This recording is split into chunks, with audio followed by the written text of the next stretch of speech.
Boa noite a todos, muita paz, que Jesus seja a nossa inspiração sempre.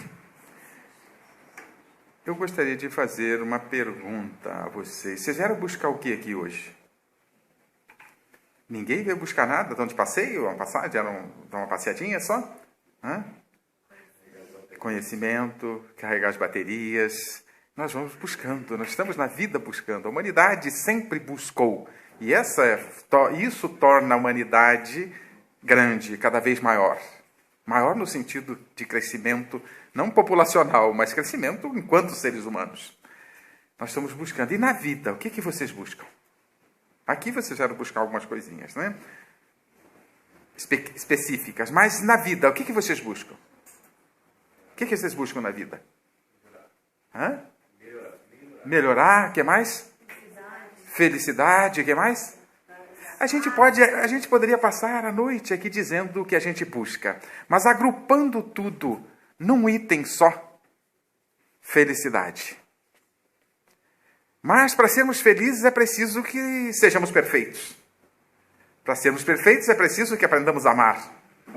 Para aprender a amar é preciso que conquistemos a liberdade. São coisas que andam juntas. Alguns separam a série de teorias em cima, mas é um pacote. Então, entendendo que nós buscamos felicidade, e por que não achamos? Ou achamos? Kardec pergunta aos imortais na pergunta 920 do Livro dos Espíritos, a primeira pergunta da quarta parte do Livro dos Espíritos. Pergunta ao codificador: é possível sermos absolutamente felizes, o ser humano ser absolutamente feliz neste mundo? E a resposta é: não, porque estamos num mundo de provas e expiações. Já coloca umas condicionantes aí, dá para a gente refletir. Estamos ainda em progresso, ainda temos, quando a gente está nas nossas escolas, a gente precisa passar por provas para ir se desenvolver, mostrando o quanto a gente já conquistou. Então nós precisamos passar por provas.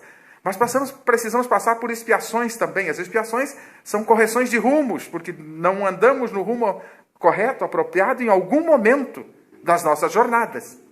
Então, provas e expiações. Mas aí o codificador vai tratando dessa primeira parte do livro, nesse primeiro capítulo da quarta parte do Livro dos Espíritos, onde ele trata de felicidade.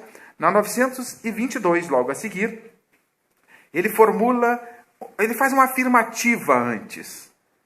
Ele diz: já que estamos num mundo onde a felicidade de uns implica na infelicidade de outros, estamos num mundo assim? Depende do olhar que a gente põe para o mundo. Mas vamos interpretar o que o codificador quis nos dizer. Por exemplo, para que poucos sejam multimilionários, a muitos falta o necessário. E se falta o necessário, não dá para ser feliz. Falta o mínimo necessário, ninguém com fome, com sede, com frio, desabrigado pode ser feliz. Um outro exemplo que eu gosto até para descontrair um pouquinho, porque tem uma historinha em cima disso: uma jovem com 2 pretendentes apaixonados por ela.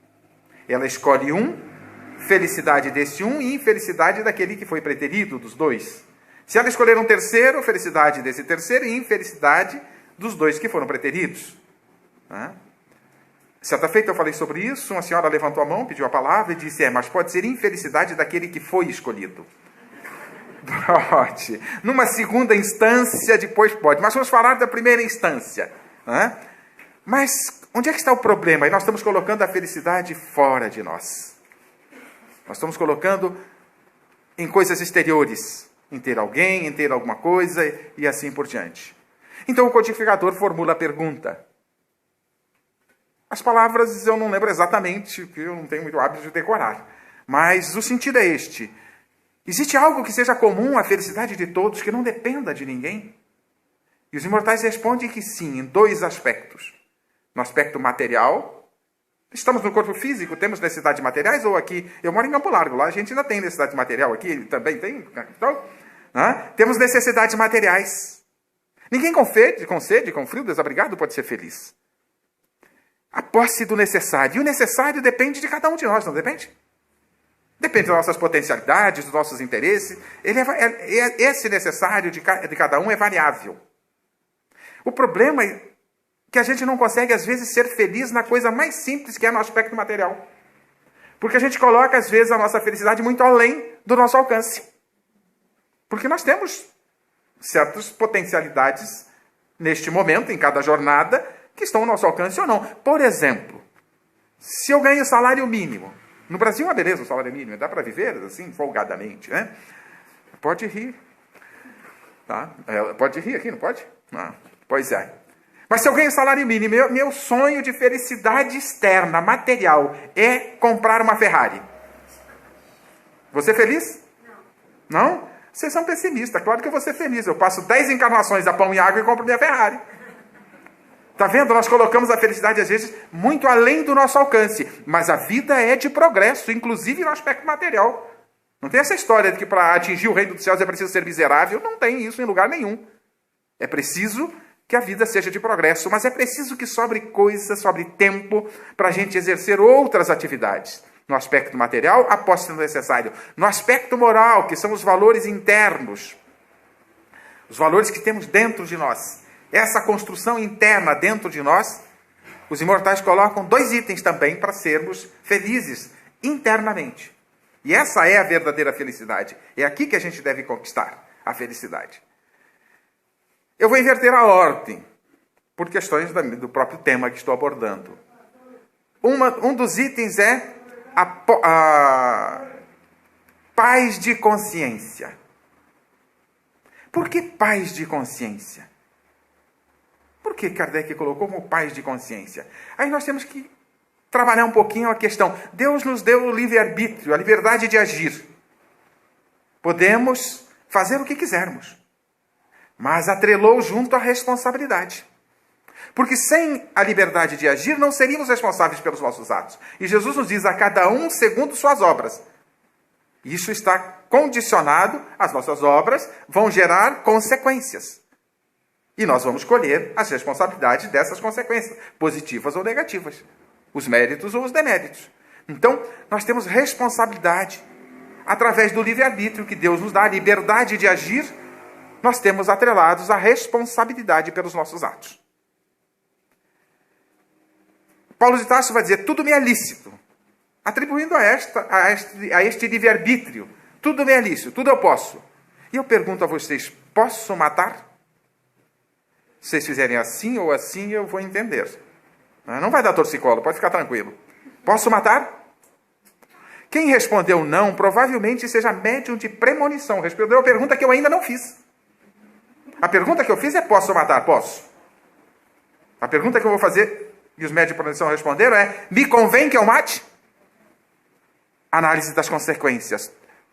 A cada um segundo suas obras, assevera Jesus. Paulo de Tarso, tudo me é lícito, mas nem tudo me convém.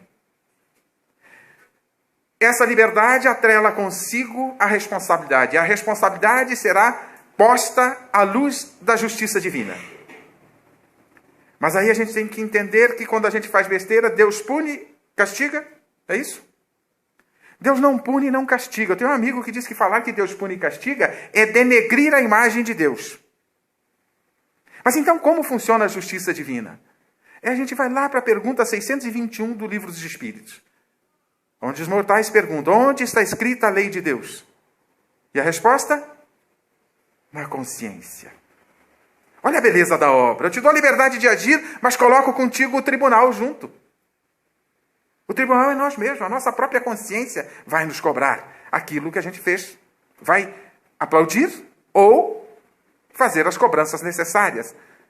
Buscar as expiações necessárias. Então, a justiça está na nossa consciência. E nós já sabemos dessas questões. Nós já temos a noção necessária para saber que a consciência é o grande tribunal. Porém, nós colocamos uma anestesiazinha na consciência, chamada desculpas, para arrumar justificativas para fazer as besteiras que a gente faz. Só que eu pergunto a vocês, vocês já fizeram cirurgia alguma vez? Para fazer cirurgia, ele põe anestesia, não põe? Os médicos, os anestesistas aplicam anestesia. Mas depois que passa o efeito da anestesia, o que acontece?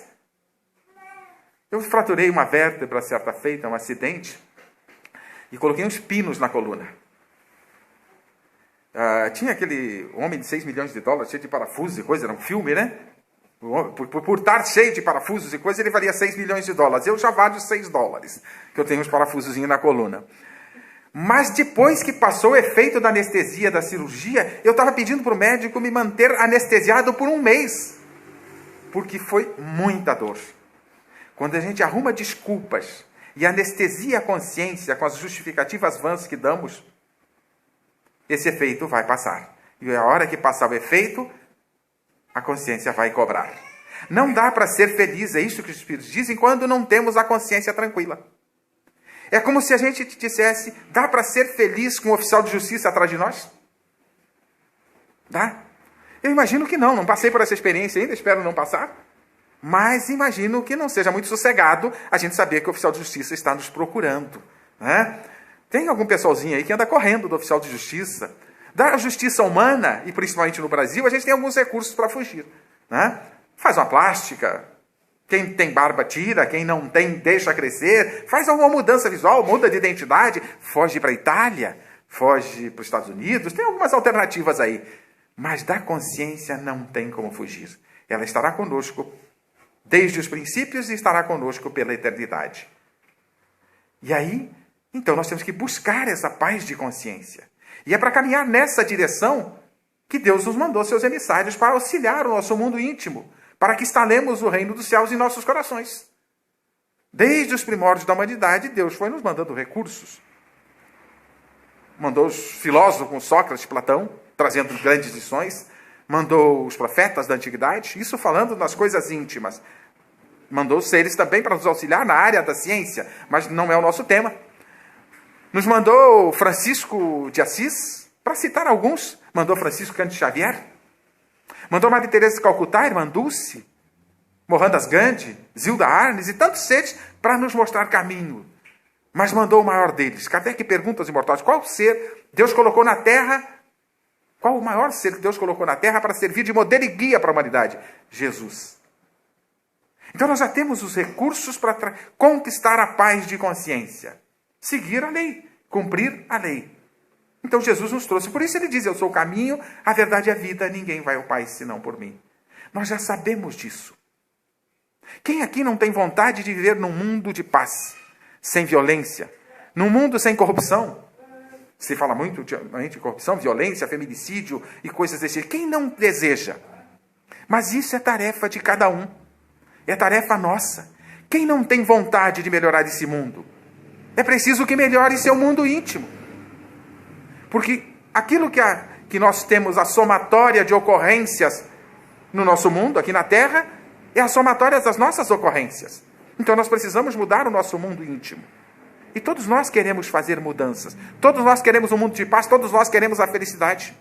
E os recursos para isso estão disponíveis, especialmente no Evangelho de Jesus. Para conquistarmos essa paz de consciência, é preciso que a gente conquiste os valores do coração. Que o reino dos céus instale-se em nossos corações. Para isso, Jesus trouxe as lições necessárias. Já sabemos disso. O que precisamos? Aplicá-las em nós.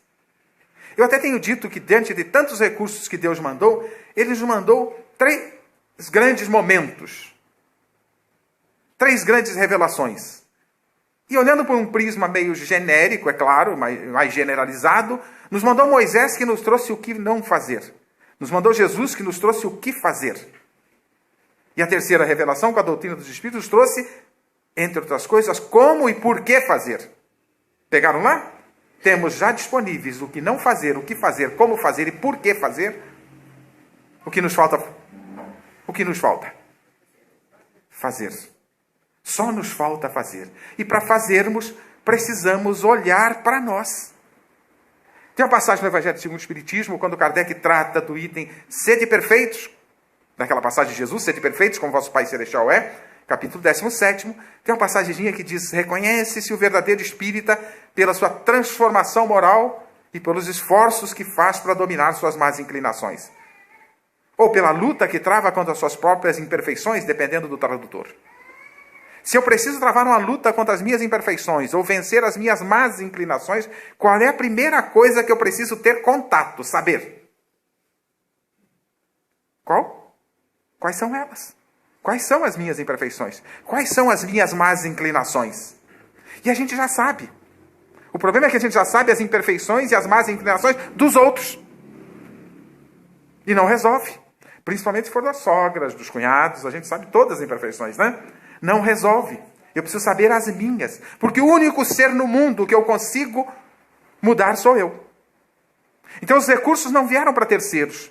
Vieram para cada um de nós. Vieram para aqueles que estão em contato com as lições trazidas. Às vezes eu ouço na palestra, a palestra foi tão boa, mas pena que meu irmão não estava aqui. Que minha esposa, ou meu esposo não estava aqui. Se a pessoa não estava, não era para ela. É para quem está. A gente está sempre terceirizando a solução dos problemas do mundo. É nossa responsabilidade. Nós precisamos conquistar a paz interior. Nós vivemos nos templos religiosos e não aproveitamos os recursos que os templos nos oferecem. Então precisamos fazer uso desses recursos. Aplicá-los em nós. Isto se chama autoconhecimento.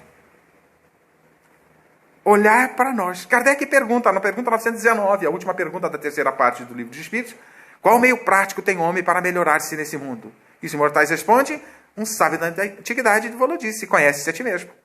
Aí está o grande desafio, olharmos para nós. Para olhar para as imperfeições dos outros é muito fácil. Mas olhar para as nossas precisa coragem. E pouca gente tem coragem de olhar para as suas próprias imperfeições. Precisamos olhar para as nossas imperfeições e fazer as mudanças necessárias para conquistarmos a paz de consciência. Eu não conquisto a paz de consciência para nenhum dos senhores e senhoras. Eu só conquisto a minha.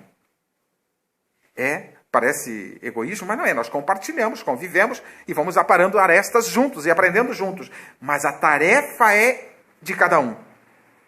Fazer essa busca pela felicidade, conquistando a paz de consciência, é tarefa intransferível e indeclinável de cada um de nós. E só teremos um mundo melhor quando mudarmos a nós mesmos. Porque o mundo é a somatória de cada um de nós. Então precisamos fazer as mudanças internas. Então, 2 versos de um poema, de um soneto de Alta de Souza, que está no livro Parnaso de Além Túmulo. A primeira obra de Chico Xavier, uma obra lindíssima, com recursos, lições maravilhosas. E Alta de Souza tem uma mensagem, um poema chamado Mensagem Fraterna. E tem um momento que ela diz, 2 versos. Depois, se vocês querem a Mensagem Fraterna inteira, pega o Parnaso de Além Túmulo e aproveita já lê ele todo, que tem bastante material lá. Mas Mensagem Fraterna de Alta de Souza. Ela vai dizendo em determinado momento, volve ao teu templo interno, dentro de você, abandonado, a mais alta de todas as capelas. É aqui que a coisa deve ocorrer. Porque Jesus diz, o reino dos céus está laceado no coração do homem. Então é tarefa nossa. É um trabalho que temos que executar em nós mesmos. Nós já sabemos disso ou não sabemos? Já temos os recursos necessários e por que não aplicamos? Temos a vontade de aplicar. Para entender isso, eu vou trazer uma coisa bem conhecida para a gente fazer um progresso de raciocínio. Ninguém chegou aqui de disco voador hoje, não, né? Ninguém veio de outro planeta, não. Todo mundo é daqui, né? Então todo mundo conhece automóvel. Tem alguém que não conhece automóvel? De repente pode ser uma coisa rara, né? Perguntar para a gente poder esclarecer. E então, como todo mundo conhece automóvel, eu pergunto a vocês, o que move o automóvel? Hã? Não. O que move o automóvel? O motor. O motorista direciona o automóvel. Mas o motor é que move o automóvel. O combustível oferece a energia necessária para o motor funcionar. Sem essa energia ele não funciona. Então vamos mudar um pouquinho o patamar. Você resolve fazer uma faculdade, quer mudar de vida, melhorar um pouquinho e coisas desse gênero. Então você diz, gostaria de fazer uma faculdade. Então você tem a vontade de fazer uma faculdade. Mas se você não acredita que você é capaz de passar no vestibular, você vai fazer o vestibular? Nem se prepara, não está fora de mim, não está no meu alcance. E a gente faz isso muito na vida, muitas vezes, se subestima. A vontade de fazer o vestibular, de mudar de vida, é o motor. Mas acreditar em você, que você é capaz, é o combustível. A vontade de mudar de vida, conquistar a paz de consciência, fazer a transformação íntima necessária, olhar para as nossas imperfeições e mudá-las, essa vontade é o motor. Mas ele precisa do combustível. E o combustível para isso se chama fé. Sem a fé, a gente não faz nada. Sem acreditar em você, você não faz o vestibular. Sem acreditar e confiar que você tem um futuro e temos um futuro? Jesus diz: sede perfeitos como vosso Pai Celestial é, e diz mais: nenhuma das minhas ovelhas se perderá. Nós temos um futuro e chegaremos a esse futuro. Precisamos da fé. A fé é a energia que deve mover, a interpretação minha, tá? É um olhar que a gente está dando.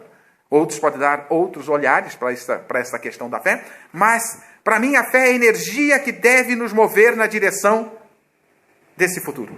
Na direção da paz de consciência. Por isso os Espíritos dizem, respondendo à pergunta 922 do Livro dos Espíritos, 2 itens no aspecto moral, 2 itens.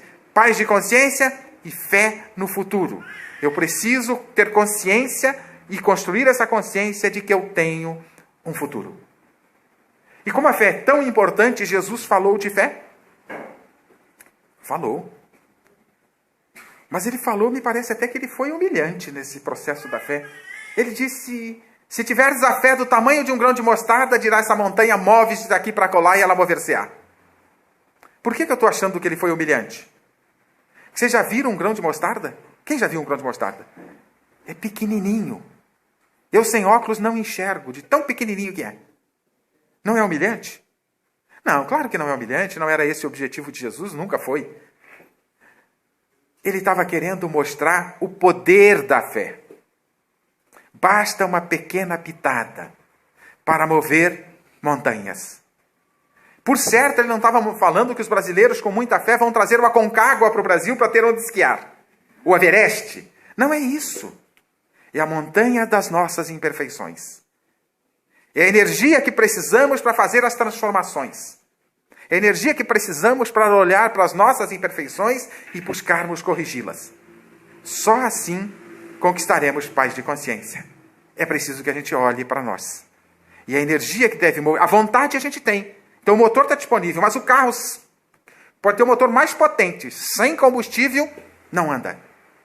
E muitas vezes nós não andamos nessa direção com todos os recursos que temos à nossa disposição porque falta o combustível da fé. Ah, mas eu creio em Deus. Será? Profundamente? Será que a gente tem já a convicção? E para nos abastecer, para abastecer o carro, lá em Campo Largo a gente usa posto de combustível, aqui em Curitiba também. Às vezes tomada, né? Quem tem carro elétrico usa tomada. Para abastecer a energia fé, precisamos encontrar o Criador. É em Deus que a gente tem que abastecer a fé. É a busca pelo Criador. Eu até costumo dizer que você nega a existência de Deus, você nega a sua própria existência. Se você nega a grandeza de Deus, você nega o seu futuro. Por serem perfeitos como vosso Pai Celestial é, eu não entendo que Deus seja perfeito, eu estou negando o meu próprio futuro. Então eu preciso encontrar o Criador, para que eu me abasteça. E me convencer, adquirir a convicção da sua existência.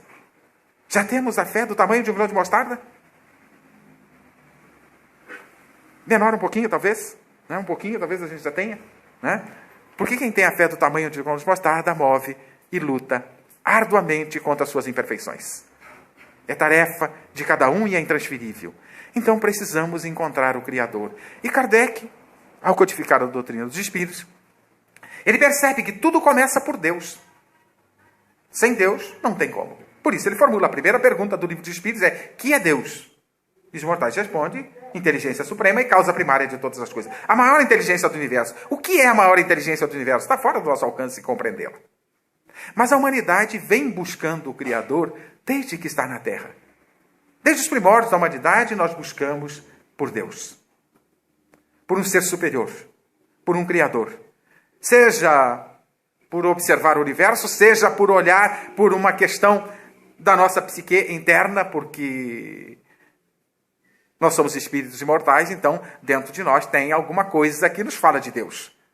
Temos a sua genética, podemos dizer que temos a sua genética. Somos seus filhos. Fazendo estudos da mente humana, alguns neurocientistas mapeando a mente humana, e eles já têm um mapeamento e muda de cor lá nos estudos que eles fazem. Para cada ação no cérebro há um movimento trocando de cor no mapa que eles fazem, muda de cor o local do cérebro que foi acionado com alguma atividade nossa.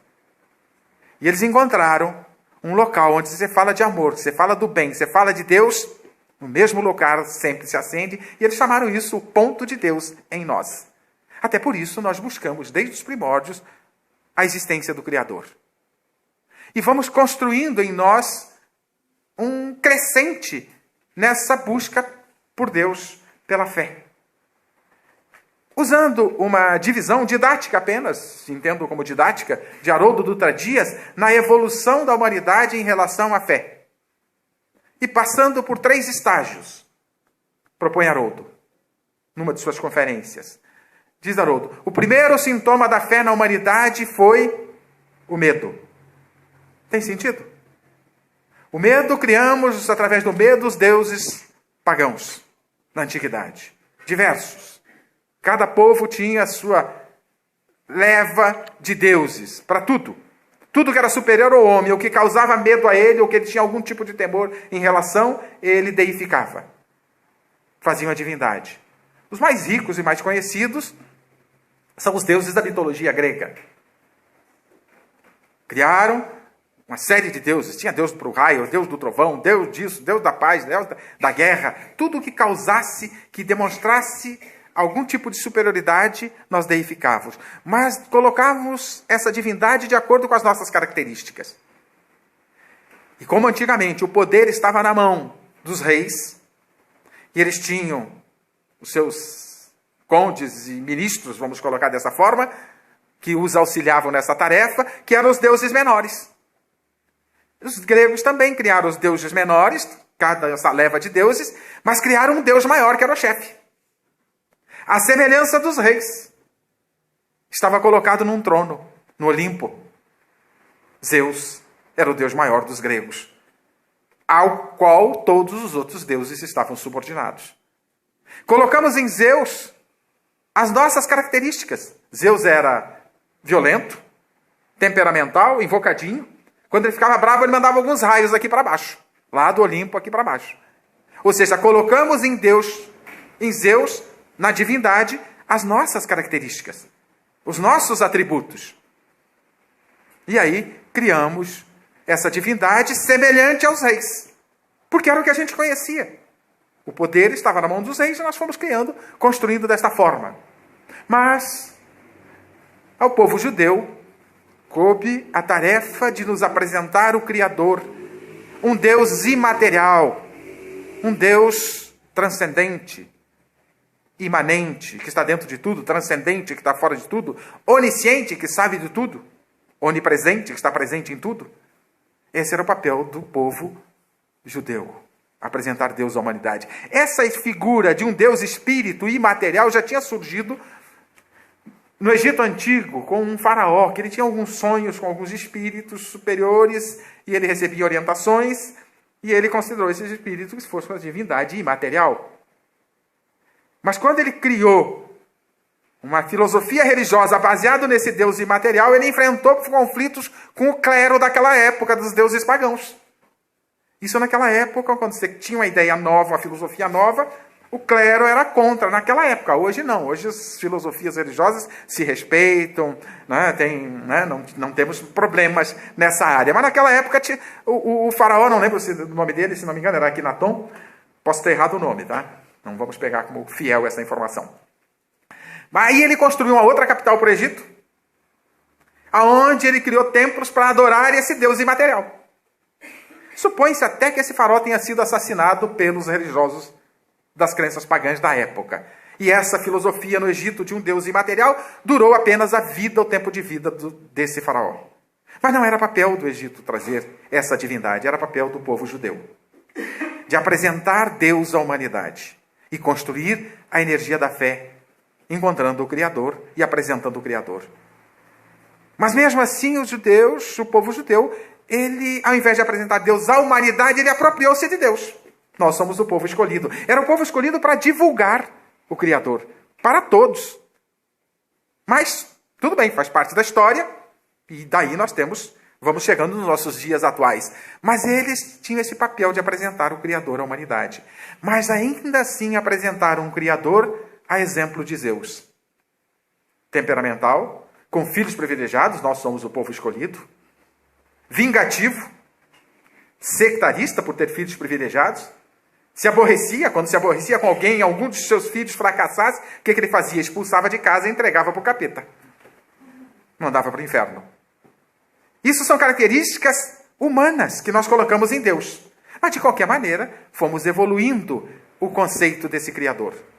E nesse processo, nós construímos um nível diferente de fé, que chamamos de crença. Passamos a crer em Deus. Eu sempre tenho dito, crer em Deus é muito pouco. Depois a gente vai estudando algumas obras e vai percebendo que tem razão. Né? Já tenho falado sobre isso bastante tempo. Crer em Deus é muito pouco. Quando a gente crê em Deus, é frágil. Haroldo vai dizer que essa é uma fé infantil ainda, imatura. É o estágio da fé, saímos do medo, passamos para a crença, e não perdemos o medo, porque nós temos medo de Deus, ensinam por aí, que nós temos que temer a Deus. Ainda continua com o mesmo conceito misturado aí, a crença com o medo. Mas construímos a ideia, a crença, mas de um Deus ainda violento e temperamental. A crença é muito frágil. Por que é infantil ainda? Porque é frágil. Você, quando bate a primeira adversidade na vida, você que de repente é muito assíduo aos templos religiosos, até trabalhador, né? Você vem uma dificuldade, você diz, Deus não é justo, eu merecia isso, eu estou todo dia trabalhando, eu estou fazendo a minha tarefa, coisa assim. A gente perde a fé. Basta a água bater na canela, a gente já começa a blasfemar, dizer que Deus não é justo, que a gente não merecia isso, e essas coisas que a gente costuma dizer por aí, isso é fé frágil. É a crença apenas. Imagina quando bate a dor mais forte. Qual é a dor mais forte que o ser humano pode sofrer, passar? Qual seria? A morte. De quem? De um familiar, de um ente querido. Como alguns dizem, a perda, né? Mas eu imagino que seja a desencarnação, a morte de um filho. Porque os pais, os avós, estão na linha de frente, é normal, e todos nós vamos... Ou não, tem alguém aqui que vai ficar por aqui? Todos vamos partir, todos vamos enfrentar. Mas a morte de um filho é difícil. Essa é uma dor terrível. E se a gente tem a fragilidade da fé, a gente joga para o lixo, perde e desiste de Deus e desiste da vida. Certa vez eu assisti uma psicografia e uma jovem manifestou-se através do médium, dizendo à mãe que estava presente que ela essa semana tinha tentado suicídio por causa da filha que tinha desencarnado. Mas você está preocupada comigo e está esquecendo que você tem meus irmãos para cuidar. Olha a loucura da mente humana. A mãe queria suicidar-se para ir ao lado da filha que tinha desencarnado e estava abandonando os filhos que estavam ao seu alcance. Olha a loucura que a gente se propõe, porque entra o desespero. Quando bate uma dor muito forte, quando a nossa fé é frágil, bate o desespero. Bate a negação, bate a blasfêmia, porque a fé ainda é frágil. E se perguntarem a você, por que você crê em Deus, você não sabe responder. Porque sempre se falou em Deus na minha família, porque eu sempre crio em Deus, a minha família cria em Deus, e assim por diante. Então, nós precisamos pensar diferente com Deus. Kardec vai tratar de uma fé um pouquinho mais profunda. Quando ele coloca no capítulo 19 do Evangelho segundo o Espiritismo, e vai dizer que fé inabalável é aquela que encara a razão face a face, em qualquer época da humanidade. Essa é a fé que se sustenta. É quando eu passo a saber de Deus. Eu não creio em Deus, eu sei de Deus. A ponto de Humberto de Campos, no livro A Boa Nova, nos dizer: não cogito mais em crer, porque sei. É diferente. E vamos entender um pouquinho essa diferença, pegando algumas orientações que o próprio codificador nos oferece, principalmente quando ele trata da pergunta número 4 do Livro dos Espíritos. Já lá na número 10, ele questiona se é dado ao homem tratar, saber, ter contato com a natureza íntima de Deus. E os imortais respondem que não. Da natureza íntima de Deus não está ao nosso alcance e ainda nos falta alguma coisa. Mas na número 4 ele pergunta como o homem pode ter a certeza, o encontrar e saber da existência de Deus. E os imortais respondem por um axioma da vossa própria ciência. Diz esse axioma: a todo efeito há uma causa que lhe deu origem. Isso é ciência. Todo efeito tem que ter uma causa. Não há efeito sem causa.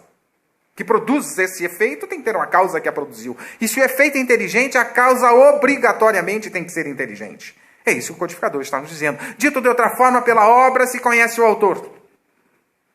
Encontrar Deus pela razão é encontrar Deus pela obra.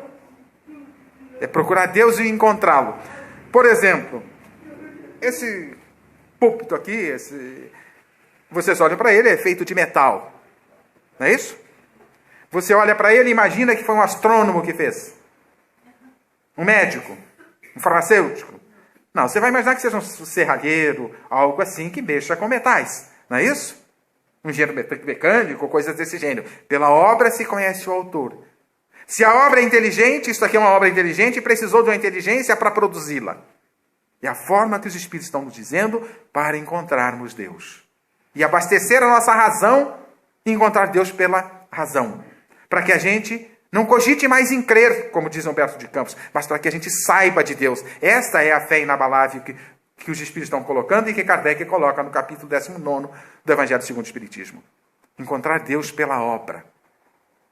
Quando a gente olha para o sol é uma obra, é um efeito inteligente? Senti certa dúvida. Né? Ninguém... Ou o pessoal aqui não se manifesta muito, não. Eu gosto de interagir um pouquinho. Né? O sol é uma obra altamente inteligente. E se é uma obra inteligente, tem que ter uma inteligência por trás. Tem a ação do homem? Não.